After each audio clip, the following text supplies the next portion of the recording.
तो दोस्तों पिछली वीडियो में हमने बैकवर्ड एलिमिनेशन मेथड को परफॉर्म नहीं किया था मल्टीपल लीनियर रेग्रेशन में।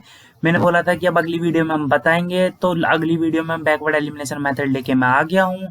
तो उससे पहले आपने मेरी मल्टीपल लीनियर रेग्रेशन वाली वीडियो नहीं देखी तो जाके देख लीजिए। तो चलिए दोस्तों आगे बढ़ते हैं कि बैकवर्ड एलिमिनेशन मेथड क्यों होता है, हमें परफॉर्म क्यों करना होता है।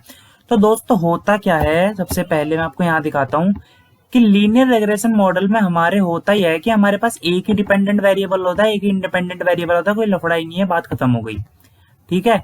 मल्टीपल लीनियर रेग्रेशन में क्या होता है, एक ही डिपेंडेंट वेरिएबल होता है but an number of independent variable होते हैं। तो हम क्या करते हैं कि जो हमारे यूज के होते हैं ना इंडिपेंडेंट वेरिएबल, जो लगता है कि हमारे यूज में आ रहे हैं मॉडल के, हम उन्हें ही लेते हैं, और बाकी जो लगता है कि हमें यूज में नहीं आ रहे उन्हें हम रिमूव कर देते हैं।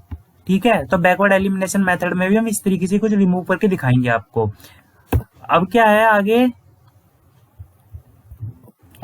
अब देखिए ये क्या है कि गार्बेज इन गार्बेज आउट। तो गार्बेज इन गार्बेज आउट से मतलब क्या है कि अगर आप किसी चीज में कूड़ा देंगे तो कूड़ा ही मिलेगा आपको। तो अगर हम फालतू के इंडिपेंडेंट वेरिएबल हमने अगर दे दिए हैं तो आउटपुट में भी वो फालतू के ही आएंगे। और दूसरा ये होता है and you have to explain and understand these variables. अगर आपके में आपने एन नंबर्स ऑफ वेरिएबल्स ले लिए हैं और वो एन नंबर्स ऑफ वेरिएबल्स हद से ज्यादा हैं और आप उन्हें स्टडी नहीं कर पा रहे, तो वो आपको प्रॉब्लम क्रिएट करेगा आगे चल के।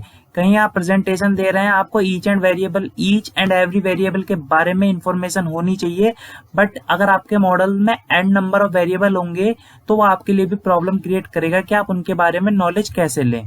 ठीक है। अब अगला आता है यहाँ पे हमारा कि बिल्ड करने के लिए मॉडल बिल्ड करने के लिए कौन कौन से तरीके हैं। तो एक होता है ऑल इन, दूसरा होता है बैकवर्ड एलिमिनेशन जो हम देखेंगे, तीसरा होता है फॉरवर्ड एलिमिनेशन, फोर्थ होता है बाय डायरेक्शनल एलिमिनेशन, फिफ्थ होता है स्कोर कंपैरिजन। और दोस्तों इस वीडियो में सिर्फ मैं आपको बैकवर्ड एलिमिनेशन के बारे में बताऊंगा क्योंकि वो सफिशियंट है आपके लिए, बाकी आप गूगल कर सकते हैं। अब बैकवर्ड एलिमिनेशन मेथड में हम करते क्या है, सबसे पहले हमारे पास एक सिग्निफिकेंस लेवल होता है बाय डिफॉल्ट 0.05। ठीक है, ये सिग्निफिकेंस लेवल है हमारे पास बाय डिफॉल्ट 0.05।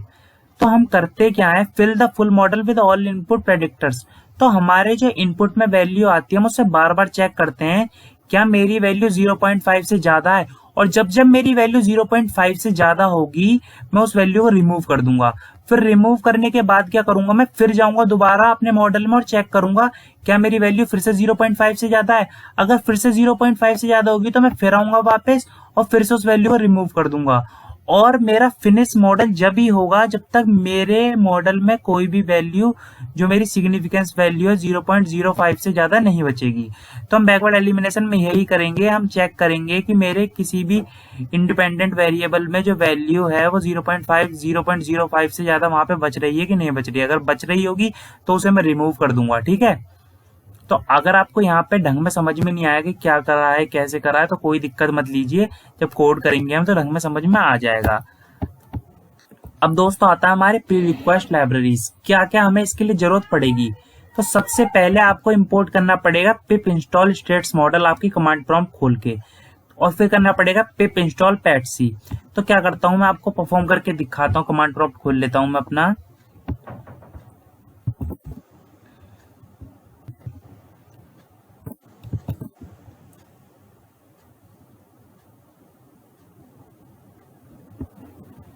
कमांड प्रॉम्प्ट खोल लिया है मैंने अपना। सबसे पहला मुझे क्या देना है, पिप इंस्टॉल स्टेट्स मॉडल, पिप इंस्टॉल स्टेट्स मॉडल्स। तो दोस्तों मेरे में दिखाएगा रिक्वायरमेंट ऑलरेडी सेटिस्फाई, क्योंकि मैंने ऑलरेडी इंस्टॉल कर रखा है। पर जब आप ये कमांड देंगे तो आपके में इंस्टॉल होके आ जाएगा। ये थोड़ा टाइम ले रहा है, देखते हैं इसे। Requirement already satisfy. अब मैं करूंगा पिप इंस्टॉल पैटसी।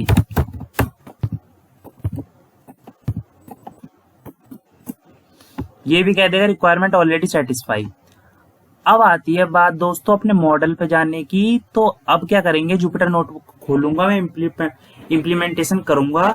और बहुत से लोगों के संग पता है यहाँ पे भी आके प्रॉब्लम क्या आती है, मेरे साथ भी आई थी कि जब मैंने पिप इंस्टॉल स्टेट स्मॉल यहाँ पे कर लिया था स्टेट मॉडल्स, उसके बाद जब मैं वहां पे अपने इंपोर्ट कर रहा था क्या कहते हैं जुपिटर नोटबुक में, तो वहां भी एरर मुझे दिखा रहा था कि no module found statsmodels. तो मैं आपका इस वीडियो में वो एरर भी दूर करूंगा कि किस तरीके से जुपिटर नोटबुक में भी आपको इंस्टॉलेशन परफॉर्म करना होता है, ताकि जो आप यहाँ पे इंस्टॉल कर रहे हैं वो वहां पे आपके एरर शो ना करे। तो चलिए दोस्तों, मैं अपना स्टेट्स मॉडल के लिए परफॉर्म करने के लिए बैकवर्ड एलिमिनेशन को स्टेट मॉडल के थ्रू मैं अपना जुपिटर नोटबुक खोल लेता हूँ। तो दोस्तों, मैं अपने जुपिटर नोटबुक में आ चुका हूं। अब जुपिटर नोटबुक में आने के बाद मैं क्या करता हूं, सबसे पहले मैं आपको जल्दी जल्दी बता देता हूं मैंने पिछली वीडियो में क्या करा था। सबसे पहले मैंने लाइब्रेरीज को इंपोर्ट करा था। इंपोर्ट करने के बाद मैंने उन्हें अपने डिपेंडेंट इंडिपेंडेंट वेरिएबल में स्प्लिट कर लिया था। फिर उसके बाद क्या करा था मैंने, उसके बाद मैंने उन्हें विजुलाइज करके देखा था, हाईएस्ट वैल्यू लोअर वैल्यू, ये मैंने आपको बताया था एक स्टेप आप ऐसे कर सकते हैं। फिर मैंने वन हॉट इनकोडर का यूज करके कैटेगरिकल को न्यूमेरिकल फॉर्म में कन्वर्ट करा था। फिर दोस्तों मैंने करा था ट्रेन और टेस्ट स्प्लिट डाटा सेट में। सबसे पहले मैंने यहाँ पे वन हॉट इनकोडिंग के अंदर जब करी थी, उसके बाद डमी वेरिएबल्स में जब मैंने बताया था वीडियो में, तो मैंने k-1 डमी वेरिएबल ले लेते हैं, तो ये मैंने यहाँ पे ये स्टेप परफॉर्म कर दिया था। फिर मैंने डाटा सेट को अपने ट्रेन 10 स्प्लिट करा था। फिर मैंने लीनियर रिग्रेशन मॉडल लेके अपने मॉडल को ट्रेन करा था। फिर मैंने प्रेडिक्टेड वैल्यू निकाली थी और फिर मैंने टेस्ट वैल्यू निकाली थी। तो हमें प्रॉब्लम कहाँ आ रही थी कि हमारी प्रेडिक्टेड वैल्यू और टेस्ट वैल्यू में काफी डिफरेंस आ रहा था, जैसे 1,32,000 1,44,000। तो मुझे इसे रिमूव करने के लिए बैकवर्ड एलिमिनेशन मेथड का यूज करना पड़ेगा। तो इसलिए हम बैकवर्ड एलिमिनेशन मेथड को पढ़ रहे हैं। ये मेरी इक्वेशन थी जो हमारी क्या कहते हैं मल्टीपल लीनियर रिग्रेशन में यूज होती है। मैंने कोएफिशिएंट इंटरसेप्ट निकाल लिए थे, अपना स्कोर पता कर लिया था।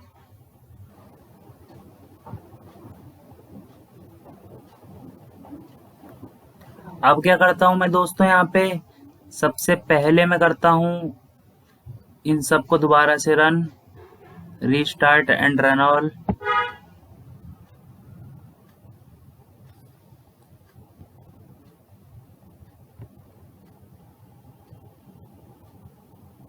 तो ये रन ऑल हो चुके हैं।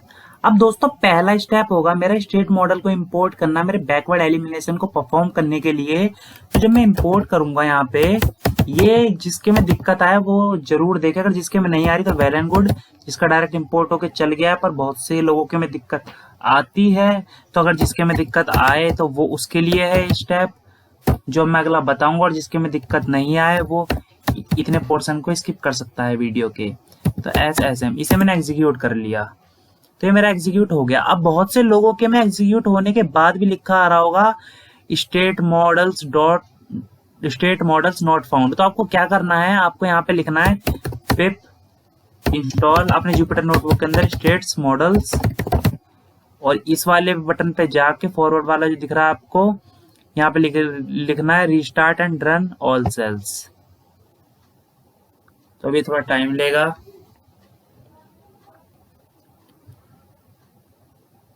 तो ये रन होगा। अब देखिए क्या दिखाता है मुझे दिखाएगा जहां तक रिक्वायरमेंट ऑलरेडी सेटिस्फाई, क्योंकि मैंने तो कर लिया था इंस्टॉल। पर आपका ये इस तरीके से इंस्टॉल करने के बाद देखिए इन्हें दिखा दिया रिक्वायरमेंट ऑलरेडी सेटिस्फाई, यहाँ पे इसने वर्जन दिखा दिया। तो अब क्या है, अब ये आपके में इजीली इंपोर्ट हो जाएगा, कोई एरर शो नहीं करेगा। मेरे में इसने इस तरीके से एरर शो करा था, तो मुझे इस कमांड को यूज करना पड़ा था यहाँ पे, फिर इसने एरर रिमूव कर दिया था।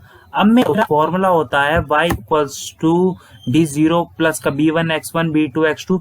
तो उसमें b0 वाली वैल्यूज को मैं क्या करूंगा वहां पे कि ऐसे मैट्रिक्स क्रिएट करूंगा जिसमें x0 की सारी वैल्यू 1 हो जाए।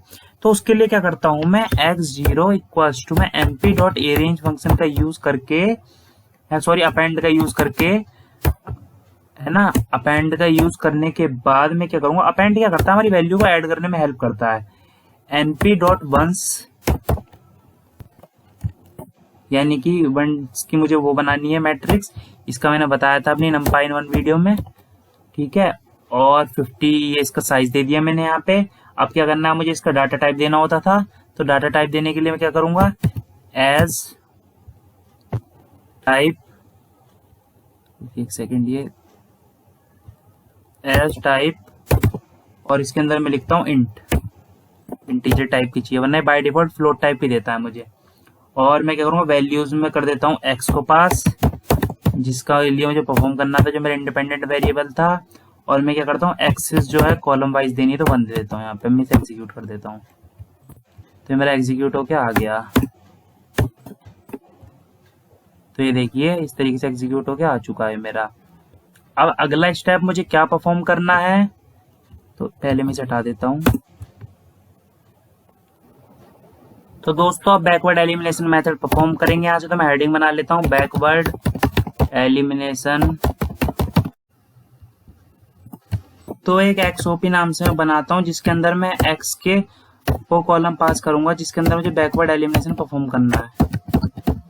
अब 5 हो चुके हैं वो, क्योंकि 1 हॉट इनकोडिंग के बाद वो वैल्यूज न्यूमेरिक में कन्वर्ट हो चुकी थी। अब मुझे क्या करना है, इसके अंदर ऑर्डिनरी लीस्ट स्क्वायर मेथड को परफॉर्म करना है।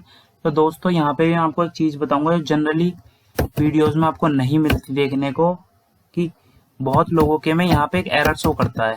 ठीक है, अब मैं इसके अंदर sm.ols करके ऑर्डिनरी लीस्ट स्क्वायर करके इसके अंदर 2 चीज पास करूंगा। एक इंडॉक के अंदर मैं अपने डिपेंडेंट वेरिएबल को पास करता हूँ, और दूसरा होता है मेरा एक्सॉक के अंदर हम पास करते हैं जो मैंने XOP ऊपर बनाया है। ठीक है, उसे पास करते हैं, उसके बाद हम इसे फिट करते हैं। तो देखिए जैसे फिट करके मैं इसे एग्जीक्यूट करूंगा, मुझे एक एरर शो करेगा, state model formula dot API has no attribute this. तो आपको क्या करना है, यहाँ से फॉर्मूला हटा के पूरे के पूरे को दोबारा लिख देना है यहाँ पे। ठीक है, तो आपको क्या किस तरीके से इंपोर्ट करके लिखना है, आपको लिखना है import stats models dot API as sum. और आप इसे एग्जीक्यूट करेंगे, देखिए कोई एरर नहीं दिखाया इसने। ठीक है, तो अब इतना करने के बाद मैं नहीं सोचता कि अभी तक जितना मैंने कोड एग्जीक्यूट किया आपका कहीं पे एरर आएगा। अगर आपका कहीं भी एरर आता है छोटे से बड़ा, आप मुझे कमेंट कीजिए, मैं पक्का उस कमेंट का रिप्लाई करूंगा। ठीक है, उसकी दिक्कत मत लीजिए आप। अब मैं क्या करता हूँ, इसकी मुझे समरी देखनी है, टोटल ओवरऑल जो हुआ है उसकी समरी देखनी है। तो मैं ऑर्डिनरी लीस्ट स्क्वायर जो मैंने बनाया था इसके अंदर समरी लिख के इसकी समरी देख लेता हूँ। तो देखिए इसने मुझे समरी दिखा दी। तो अब मैं फाउंड कर सकता हूँ कि यहाँ पे 0.5 से बड़ी वैल्यू मेरी एक ये आ रही है, सिग्निफिकेंस जो मैंने आपको बताया था। एक वैल्यू ये आ रही है, एक वैल्यू ये आ रही है, और एक वैल्यू ये आ रही है। अब मैं इन चारों को रिमूव कर दूंगा, तो मेरे पास जो सबसे अच्छे मेरे लिए बचेंगे वेरिएबल जो सबसे अच्छे इंडिपेंडेंट वेरिएबल बचेंगे वो कौन सा बचेगा, कॉन्स्ट बचेगा और x3 बचेगा, जो मेरे लिए रिक्वायर्ड कॉलम होंगे मेरे मॉडल के लिए। इन चारों को मैं रिमूव करूंगा अब एक एक करके। तो इन्हें रिमूव कैसे करते हैं, तो मैं अब उस पर आता हूँ। सबसे पहले क्या करूंगा, मैं जो मैंने ऊपर XOP बनाया था उसे लिख लेता हूँ, Ctrl+C कर लेते हैं, इसे नीचे लेके आता हूँ। दोस्तों चाहूँ तो मैं एक बार में भी इन चारों को इग्नोर वो कर सकता हूँ, पर मुझे एक वार्निंग शो करेगा और शायद आपको समझ में भी नहीं आया। तो मैं एक एक करके आपको दिखा देता हूँ कि एक एक करके आप किस तरीके से हटाएंगे। इसे कॉपी कर लिया मैंने और यहाँ लिखा। तो सबसे पहले ऊपर जाते हैं, देखते हैं दोबारा समरी को। तो यहाँ पे सबसे पहले हटाते हैं हम पीछे से, तो x5 वाली वैल्यू को हटाते हैं क्योंकि 0.5 से बड़ी है। तो आपको कुछ नहीं करना, सिंपल यहाँ पे आपको 5 दिख रहा है, इसे रिमूव कर दो यहाँ से और एग्जीक्यूट कर दो। तो देखिए आपकी सबसे पीछे वाली वैल्यू रिमूव हो चुकी है। अब आपको रिमूव करना है 0.301 को, क्योंकि ये भी मेरा 0.05 से काफी बड़ा है। तो दोबारा उस कोड को कॉपी कीजिए और यहाँ से 4 को रिमूव कर दीजिए, तो आपका रिमूव हो जाएगा 0.301। अब मैं इसे यहाँ से 4 को रिमूव करता हूँ। तो ये देखिए दोस्तों रिमूव हो गया। मुझे रिमूव करना है x1 और x2 को, तो उसके लिए मुझे यहाँ से 1 और 2 को रिमूव करना पड़ेगा। ठीक है, तो मेरे लिए जो रिक्वायर्ड बचेंगे 0 और 3 बचेंगे, जो मेरे लिए जो मैंने शुरू में आपको बताया था कि गार्बेज इन गार्बेज आउट और उस हिसाब से। तो देखिए अब आ चुके हैं मेरे पास दोनों 0, और ये 0 नहीं होते, जनरली इतने छोटे होते हैं कि 0 में हम इन्हें रिप्रेजेंट कर देते हैं। और ये दोनों वैल्यूज मेरे पास आ चुकी हैं दोस्तों। तो इस तरीके से ये मेरे रिक्वायर्ड कॉलम होंगे, जो मेरे लिए काफी मेरे लिए रिक्वायर्ड कॉलम है ये, और मुझे बाकियों की जरूरत नहीं है क्योंकि वो मेरे लिए प्रॉब्लम ही क्रिएट कर रहे हैं। ठीक है, तो इस तरीके से हम बैकवर्ड एलिमिनेशन का यूज करते हैं। अगर आपको वीडियो पसंद आई तो लाइक कर दीजिए, कमेंट कर दीजिए, शेयर कर दीजिए, सब्सक्राइब कर दीजिए। और थैंक यू दोस्तों, मशीन लर्निंग की सीरीज में हम आगे ऐसी वीडियो लाते रहेंगे।